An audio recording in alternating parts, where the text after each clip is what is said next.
आज प्रधानमंत्री कुछ देर ट्रेन में रहे। ट्रेन में प्रधानमंत्री ने किससे बातें की वो हम आपको दिखाएंगे। नरेंद्र मोदी आज पब्लिक के बीच में भी रहे। पब्लिक का क्या रिस्पांस रहा वो भी आज आपको बताएंगे। प्रधानमंत्री आज रेलवे प्लेटफॉर्म पर भी काफी देर तक चले। उस वक्त पब्लिक क्या बातें कर रही थी वो भी सुनाएंगे। आज प्रधानमंत्री ने अपने काम करने के तरीके के बारे में एक बात पब्लिक को बताई, वो भी आपको बताएंगे। जहां हर 5 साल पर सरकार पलट जाती है, वहां नरेंद्र मोदी आज पहुंचे थे। पहाड़ पर कैसी हवा चल रही है, उस हवा को लेकर नरेंद्र मोदी क्या सोचते हैं, क्या सरकार लौटकर आएगी या सरकार चली जाएगी, इस रिपोर्ट से हम समझते हैं। 9 दिन के भीतर दूसरी बार मोदी हिमाचल आए तो उनका वेलकम कुछ इस अंदाज में हुआ।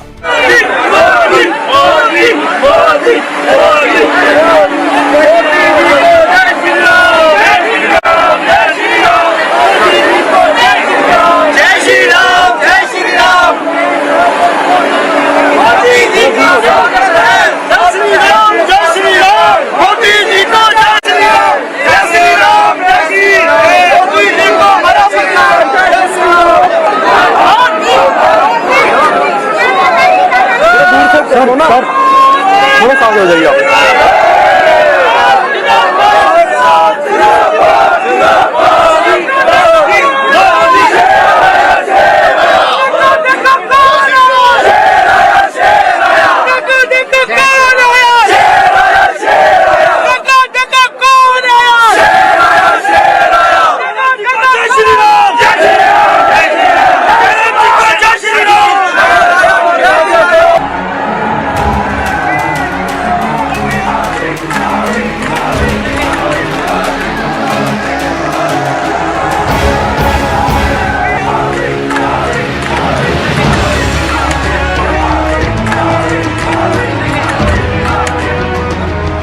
प्रधानमंत्री ऊना पहुंचे थे, जहां उन्होंने चौथी वंदे भारत ट्रेन का तोहफा हिमाचल को दिया। इसके पहले दिल्ली वाराणसी, फिर दिल्ली कटरा, उसके बाद 30 सितंबर को गांधीनगर टू मुंबई और अब 13 अक्टूबर को ऊना टू दिल्ली वंदे भारत को प्रधानमंत्री ने हरी झंडी दिखाई। मोदी स्टेशन के बाहर लोगों से मिले और ट्रेन के भीतर भी direct people to people contact.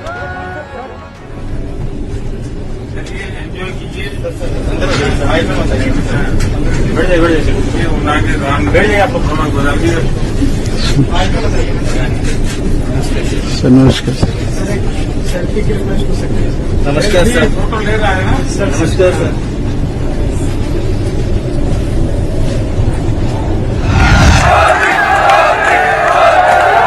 Modi के लिए वंदे भारत क्या है? मोदी के लिए वंदे भारत सिर्फ एक सेमी हाई स्पीड ट्रेन भर नहीं है। मोदी के लिए वंदे भारत उनके मेक इन इंडिया विजन का सबसे सटीक एग्जाम्पल है। इसलिए मोदी के लिए वंदे भारत स्पेशल है। देश की पार्टी बीजेपी, भाई मोदी है अपना लीडर। मोदी के होते क्या डर, कफन बांध के चल पड़े हैं, रखा हथेली पे सर। है मोदी जब से आया दुनिया कर दी उसने कदमों पर। मोदी के आने से मिलिया दुनिया हमको झुक झुक कर। हमने देश सेवा की लोगों कसम कसम कसम है ली क्यों। अपनी पार्टी बीजेपी, अपनी पार्टी बीजेपी, अपनी पार्टी बीजेपी, अपनी पार्टी बीजेपी, सबकी पार्टी बीजेपी, देश की पार्टी बीजेपी। ये सच है, हिमाचल में चुनाव है, जहां डबल इंजन की सरकार है। वहां करोड़ों के प्रोजेक्ट की प्रधानमंत्री ने सौगात दी, लेकिन विकास का वंदे भारत सैंपल का मतलब बड़ा है। मुझे अंब अंदौरा से लेकर दिल्ली तक की भारत की चौथी वंदे भारत ट्रेन को हरी झंडी दिखाने का सौभाग्य मिला है। ये भी सोचिए, देश में चौथी वंदे भारत ट्रेन, इतना बड़ा हिंदुस्तान, इतने बड़े बड़े शहर, लेकिन चौथी ट्रेन अगर मिली तो मेरे हिमाचल को मिल गई। कैसे, किसको और क्या मैसेज पहुंचाना है, इस काम में मोदी मास्टर है। जब वो अपनी विकास की गाड़ी को पटरी पर चलाते हैं तो विरोधी उनकी गाड़ी को पटरी से उतारने में लग जाते हैं।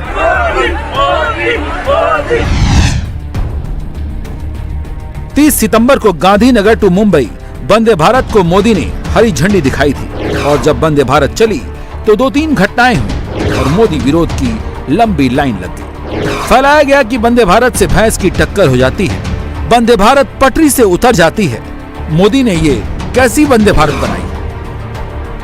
उस पर ये लोग खुशी मनाने लगते हैं। हैरानी की बात है कि दुर्घटनाओं पर उत्सव मनाने की मोदी विरोध की नई राजनीति शुरू हुई है, जहां उत्सव इस बात पर मनना चाहिए कि नई ट्रेन खुली है, 180 किलोमीटर प्रति घंटे की स्पीड से सेमी हाई स्पीड ट्रेन है, मेक इन इंडिया का शानदार सैंपल है, लेकिन विरोधी सिर्फ विरोध कर रहे हैं। वैसे विरोधी कुछ भी कहें, लेकिन मोदी का फोकस क्लियर है और विरोधियों के लिए जवाब भी। हम पहले की तरह जो रिवाज रहे बदल रहे हैं। अटकना, लटकना, भटकना, भूल जाना, ये हमारा रास्ता नहीं है। हम निर्णय करते हैं, संकल्प करते हैं, पूर्ति करते हैं और परिणाम भी ला करके दिखाते हैं। आखिर क्या वजह थी कि हिमाचल के युवा लंबे समय तक उच्च शिक्षा के प्रतिष्ठित संस्थानों से वंचित रखे गए? क्यों? मेडिकल, इंजीनियरिंग, बिजनेस मैनेजमेंट, यहां तक कि फार्मेसी तक की पढ़ाई के लिए यहां के युवाओं को पड़ोस के राज्यों में जाना पड़ता था। साथियों, पहले की सरकारों ने इस पर ध्यान इसलिए नहीं दिया क्योंकि वे हिमाचल को सामर्थ्य से नहीं, बल्कि उसकी संसद की सीटें कितनी है उस पर आंका करते थे। इसलिए हिमाचल को आईआईटी के लिए, ट्रिपल आईटी के लिए, आईआईएम के लिए, एम्स के लिए डबल इंजन की सरकार का इंतजार करना पड़ा। प्रधानमंत्री मोदी अगर हिमाचल में आकर पुरानी सरकारों की तुलना करते हैं तो हवाई बातें नहीं करते हैं, पूरे सबूत के साथ आते हैं और डबल इंजन सरकार के कामों का पूरा बायोडाटा लेकर आते हैं। अब जयराम जी दिल्ली आते हैं, पहले जाते थे लोग तो क्यों जाते थे? अर्जी लेकर के जाते, जरा कुछ करो, कुछ दे दो, भगवान तुम्हारा भला करेगा। वो हाल कर दिया था दिल्ली वालों ने। आज अगर हिमाचल के मुख्यमंत्री मेरे पास आते हैं तो साथ में बड़ी खुशी के साथ कभी चंबा का रुमाल ले आते हैं, कभी चंबा का थाल का उपहार लेकर के आते हैं और साथ सारे जानकारी देते हैं कि मोदी जी आज तो मैं खुशखबरी लेकर आया हूं, फलाना प्रोजेक्ट हमने पूरा कर दिया, नए फलाने प्रोजेक्ट पर हमने काम शुरू कर दिया। अब हिमाचल वाले हक मांगने के लिए गिड़गिड़ाते नहीं हैं, अब दिल्ली में वो हक जताते हैं और हमें आदेश भी देते हैं। और आप सभी जनता जनार्दन का आदेश, आपका आदेश, और आप ही मेरा हाईकमांड है। आपका आदेश मैं अपना सौभाग्य समझता हूं भाइयों बहनों। इसलिए आप लोगों की सेवा करने का आनंद भी कुछ और होता है, ऊर्जा भी कुछ और होती है। साथियों, आज जितने विकास कार्यों का उपहार हिमाचल को एक दौर में मिलता है, उतना पहले की सरकारों के समय कोई सोच भी नहीं सकता था। पिछले 8 वर्षों में पूरे देश के पहाड़ी क्षेत्रों में, दुर्गम इलाकों में, जनजातीय क्षेत्रों में तेज विकास का एक महायज्ञ चल रहा है।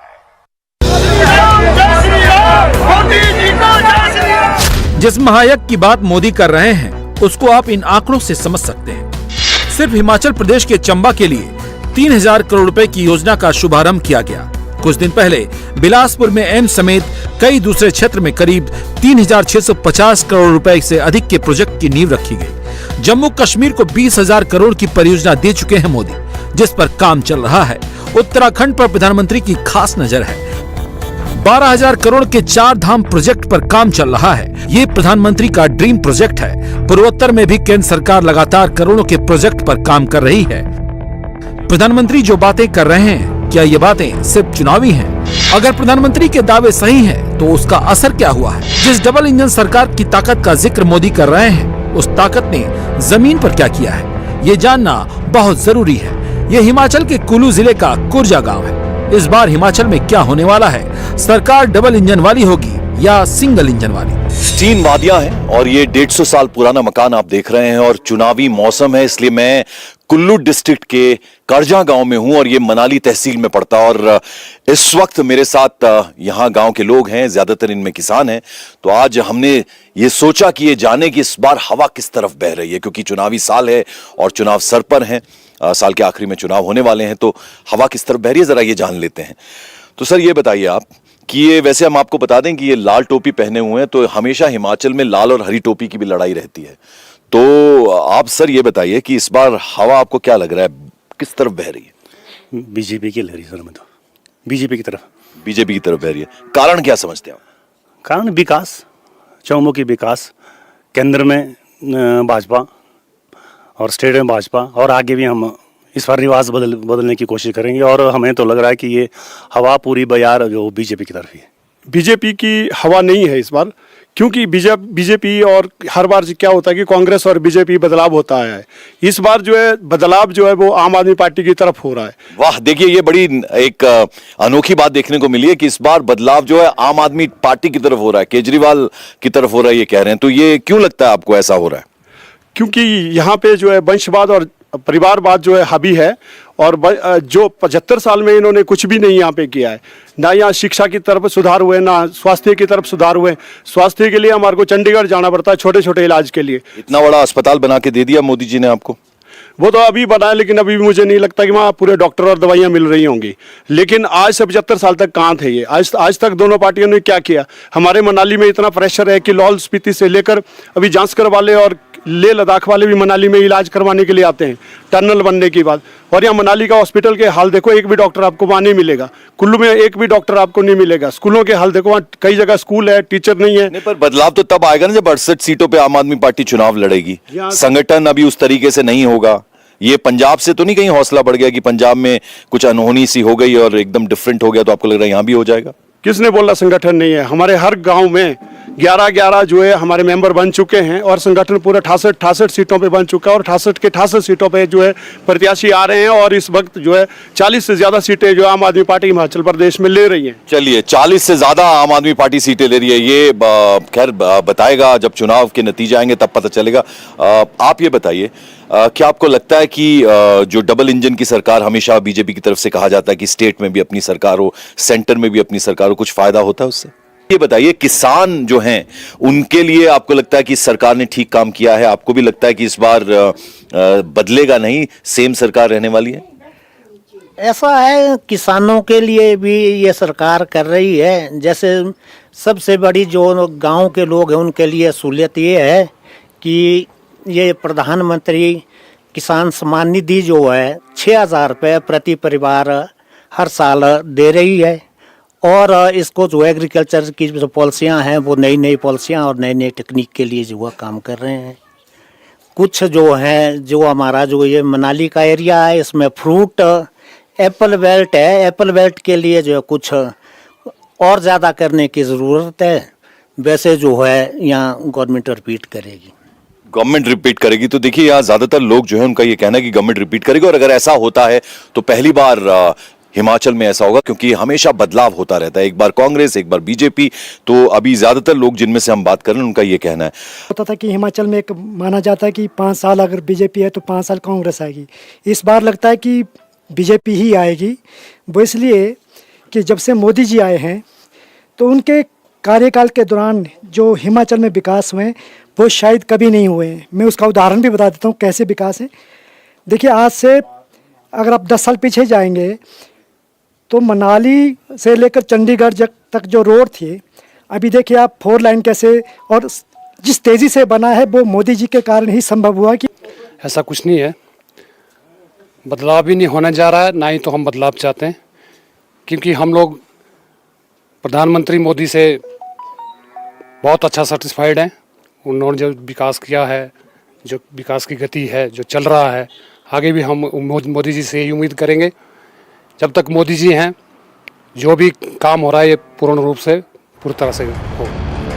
हिमाचल प्रदेश की सत्ता को लेकर हमेशा से कहा जाता है कि यहाँ 5 साल में बाबू मंत्रियों की बात सुनना बंद कर देते हैं। फाइलों का आना जाना और सरकारी मशीनरी सब ठप हो जाती है, क्योंकि हिमाचल में सियासत का पैटर्न ही बदलाव वाला है। कांग्रेस बीजेपी में ये लड़ाई चलती रही है, लेकिन इस बार हिमाचल की सियासत में नए खिलाड़ी आ गए हैं। इस बार चुनाव में आम आदमी पार्टी भी पूरी ताकत के साथ उतर चुकी है। हिमाचल के पड़ोसी राज्य पंजाब में सरकार बनाने के बाद आम आदमी पार्टी के हौसले बुलंद है, तो वहीं अब एक चौथे दल के रूप में देवभूमि जनहित पार्टी ने भी सभी 68 सीटों पर चुनाव लड़ने का ऐलान कर दिया है। जहां सरकार के सिर्फ 2 दावेदार हुआ करते थे, अब दावेदार बढ़ गए हैं और सवाल भी। लेकिन हवा किसकी है? महिलाओं के लिए बहुत अच्छी स्कीम बनाई है इन्होंने। जो ज़्यादा उम्र की महिलाएं उनको पेंशन शुरू की, और कई महिला मंडल में कईयों को सम्मान दे दिया इन्होंने। बहुत अच्छा। तो कांग्रेस क्यों नहीं?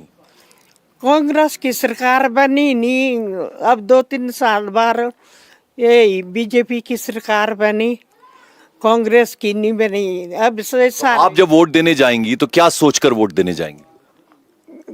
बीजेपी को ही दिए हमने, तो जयराम को ही दिए, पहले भी वोट, अब भी, आगे भी देंगे। तो चलिए, आप सेटिस्फाइड हैं, मतलब आप खुश हैं कि जिस तरह से सरकार ने काम किया। हमारे साथ कुछ यंग लोग भी हैं। आप जरा बताइए कि आप वोट पिछली बार किसको दिया था और इस बार आप चाहते हैं कि बदलाव कुछ करेंगे उसमें, या जिनको वोट दिया था उन्हीं को वोट देना चाहेंगे? उन्हीं को वोट देना चाहेंगे हम तो, क्योंकि उन्होंने हमारे लिए बहुत किया। उन्होंने लेडीज़ को जैसे आगे कोशिश करते हैं जहाँ तक हो सके आगे ही जाए। जैसे जब भी कोई फंक्शन है या कुछ है तो ऐसे नहीं है कि पीछे रहेंगे, आगे ही करते रहते हैं हमेशा हमारे लिए। कुछ जैसे उपलब्धियाँ महिला मंडल में है या कहीं हम स्पोर्ट्स में जाते हैं, वहाँ पे मतलब लड़कियों को आगे दिखाया गया है। तो और मोदी जी के बारे में कुछ कहना चाहेंगे आप? मोदी जी बहुत अच्छे इंसान हैं, और उनकी जो भावनाएं हैं जैसे हमारी भावनाओं से मिलती हैं। हम जो सोचते हैं वो हमारे लिए करते हैं। अभी हमारे जैसे एम्स उन्होंने हमें दिया, क्योंकि हमें उसकी बहुत ज़रूरत थी, तो शायद वो हमारी भावनाओं को समझते हैं कहीं ना कहीं। जो हमारे दुशहरे में आए, शायद पहले प्रधानमंत्री जी हैं जो हमारे दुशहरे में आए, तो ये भी हमारे लिए बहुत गर्व की बात है। हमारे पहले प्रधानमंत्री जी हैं वो। तो देखिए, बड़ी बात यहाँ जो निकल कर आई है, कुल्लू डिस्ट्रिक्ट में हम हैं, यहाँ का करजा गांव है। यहाँ ज्यादातर लोग, जिनमें महिलाएं भी हैं, पुरुष भी हैं। हालांकि एक हमें शख्स ऐसे मिले जिन्होंने कहा कि बदलाव इस बार होने जा रहा है, ना कांग्रेस ना बीजेपी, इस बार आम आदमी पार्टी की सरकार बनेगी, और उन्होंने ये दावा कर दिया कि 40 के करीब सीटें भी आएंगी। लेकिन ज्यादातर लोगों का ये मानना है कि ये जो डबल इंजन की सरकार है उससे फायदा होता है, किसानों को फायदा होता है, महिलाओं को बहुत सारा फायदा मिला है, सड़कों का जाल बिछा है, हॉस्पिटल एम्स जैसा बना है, और मोदी का अपना करिश्मा तो है ही। कुल्लू डिस्ट्रिक्ट की नब्ज हम पकड़ने की कोशिश कर रहे हैं, या लोगों की राय जानने की कोशिश कर रहे हैं। हवा जो है इस वक्त किस तरफ बह रही है आपको लग रहा है इस बार? इस बार गोविंद जी का ही है, मोदी है हर जगह। तो आप दुकानदार हैं, आपको लगता है कि फायदा होता है अगर केंद्र में और राज्य में बीजेपी की सरकार हो या कांग्रेस की सरकार हो, फायदा होता है उससे? सेंटर में उसका फर्क तो पड़ता ही है थोड़ा। सेंटर में बीजेपी है तो इसका फर्क उनको पड़ेगा। नहीं तो आप पिछली बार किसको वोट दिए थे और इस बार क्या मूड है? सेम मूड रहने वाला है इस बार भी? सेम ही है वैसे तो। उसका कारण? बस वही है काम ठीक हुए हैं, बस जो है। तो काम ठीक हुए हैं, ये ज्यादातर लोगों की मानना है, उनका कहना है कि बदलाव नहीं है। जरा आप बताइए भाई साहब, क्या लगता है इस बार आपको कि मोदी जी का जादू फिर से चलेगा हिमाचल में? जादू तो मुश्किल चलेगा जी। मुश्किल चलेगा इस बार? तो किसका जादू चलेगा? जादू तो ऐसा ना घिसा पिटाई रहेगा सबका। एक कैन वन साइडेड नहीं आएंगे वोट। वन साइडेड नहीं आएंगे क्योंकि किसान की वजह से हुआ ना, पीछे जो किसान क्या नाम हुआ था ना आंदोलन, उसकी वजह से हुआ मैन। नहीं तो क्या लगता है आपको भाई, सरकार तो या कांग्रेस की बनेगी या बीजेपी की बनेगी, या लग रहा है कि आम आदमी पार्टी कुछ खेल करेगी? आम आदमी तो सीट लेगी नहीं जी, एक सीट भी नहीं आएगी आम आदमी की तो। नहीं तो आप कह रहे हैं कि 50-50 होगा कांग्रेस और बीजेपी का। नहीं तो क्यों लगता है ऐसा? क्योंकि बीजेपी आना था, लेकिन जो इन्होंने क्या नाम पीछे किया ना, जो ये किसान आंदोलन में 1 साल तक मोदी जी ने सुनी नहीं बात किसानों की। इसका इफेक्ट तो आएगा ही आएगा, क्योंकि यहाँ भी किसानगिरी ज़्यादा है। 80% तो किसान ही है हिमाचल में भी। कुल्लू से आगे हम मंडी भी पहुंचे और यहाँ भी वही सवाल, पहाड़ में क्या होगा बदलाव। तो हमने सोचा अब जरा मंडी बहुत इंपॉर्टेंट डिस्ट्रिक्ट है, जयराम ठाकुर की कॉन्स्टिट्यूएंसी है और 10 विधानसभा सीटें, तो अगर 68 सीटों की बात करें तो 10 बहुत इंपॉर्टेंट हो जाती है, यानी कांगड़ा में 16, मंडी में 10। हवा तो जिसकी सरकार है उसी की हवा रहती है ज्यादातर, क्योंकि पर ये हिमाचल में देखने को नहीं मिलता ना। हिमाचल में हर 5 साल बाद सरकार पलट जाती है। नहीं, पहले पलटती थी, वो आपका कहना बिल्कुल सही है, लेकिन समय के अनुसार हर एक चीज की चेंज होती है। तो समय किसने बदला आपको लगता है? समय तो जैसे अब मोदी और जो हमारे प्रधानमंत्री हैं, हिमाचल के चीफ मिनिस्टर हैं, उन्होंने समय की हवा बदल दी। समय के अनुसार सबके लिए सब फैसिलिटियाँ दी, एम्प्लॉइज़ों के लिए हर एक प्रकार जैसा फैसिलिटी वो डिमांड करते थे वैसी डिमांडें उनकी पूरी हो गई है, इसलिए वो हवा उस साइड को है ज़्यादा। को क्या लगता है कि जैसा हमेशा बीजेपी कहती है डबल इंजन की सरकार, तो आपको लगता है वाकई अगर राज्य में उसी पार्टी की सरकार हो, केंद्र में भी हो, तो उससे फायदा होता है? बिल्कुल फ़ायदा होता है। फंड ज़्यादा आते हैं, सेंटर से आते हैं और सेंटर जो है वो यहाँ पे मदद करता है स्टेट की काम करने में या करवाने में या प्रोजेक्ट्स लाने में। तो आपको ये लगता है कि इस बार नहीं बदलने वाली सरकार सेम रहने वाली है? कोई चांस नहीं है बदलने का। अच्छा, कोई चांस नहीं है। तो यहाँ देखिए अभी 2 ओपिनियन तो हमें बीजेपी के फेवर में मिल रहे हैं। कुछ और लोग हमारे साथ। सर अपना नाम बताइए। मनीष जी, ये बताइए कि हवा किसकी लग रही है इस बार? सर अभी तो 50-50 गेम लग रही है। क्या लग रहा है? 50 गेम लग रही है। 50-50 गेम लग रही है। हाँ। वो 50 दूसरा वाला 50 कौन है? एक कांग्रेस एक बीजेपी। नहीं, अरविंद केजरीवाल। वो कोई फैक्टर काम नहीं कर रहा। पंजाब में जिस तरीके से सरप्राइज किया, नहीं ऐसा नहीं होगा, यहाँ नहीं होगा, एटलीस्ट इस बार नहीं होगा। अच्छा, एज किसके पास है? पलड़ा किसका भारी है? अभी इस बार कुछ भी नहीं कह सकते। पहले पलड़ा होता था 50 कांग्रेस फिर बीजेपी, इस बार अभी कुछ भी हो सकता है। एज कहीं ना कहीं इनका भी मानना है कि बीजेपी के पास है। अब थोड़ा महिलाओं का भी ओपिनियन ले लिया जाए। आप एक तो अपना नाम बताइए और फिर ये बताइए कि आपको क्या लगता है इस बार क्या होने वाला है? मेरा नाम नीलिमा है और वैसे तो मोदी सरकार ने बहुत अच्छा काम किया है, जयराम जी ने बहुत अच्छा काम किया है, मंडी बहुत बदला है और इंफ्रास्ट्रक्चर भी बहुत स्ट्रांग हुआ है। उन्होंने मंडी के लिए भी बहुत, हिमाचल के लिए, पूरे हिमाचल के लिए भी बहुत काम किया है। हमें एम्स दिया, बिलासपुर में एम्स की ओपनिंग हो गई है, 4 लेन कंस्ट्रक्ट हो रहा है, नेटवर्क बिछ रहा है पूरा, सड़कों का इम्प्रूव हो रही है हर एक चीज़, और कॉलेजेस, एजुकेशनल इंस्टीट्यूट्स खुल रहे हैं नए नए, तो यूथ भी बहुत खुश है। वैसे सर ज़रा आप ये बताइए कि इस बार पकौड़े आप तल रहे हैं, हवा किसकी गर्म लग रही है आपको? हवा तो बीजेपी की गर्म है। क्यों ऐसा लग रहा है आपको? बस जो काम कराएगा अच्छा, जो देश के लिए डेवलप करेगा उसके लिए ये अच्छा है, बेनिफिट है। तो आपको लग रहा है कि जयराम ठाकुर की सरकार ने इन 5 सालों में अच्छा काम किया है, मंडी का विकास हुआ है, स्टेट का विकास हुआ है? अच्छा काम किया, तब भी ये चीज़ होती है जी। अच्छा काम किया जयराम ठाकुर ने, बढ़िया काम। इंडिया टीवी हर वक्त हर जगह डाउनलोड करने के लिए सर्च करें India TV news Google play store या ऐप स्टोर पर।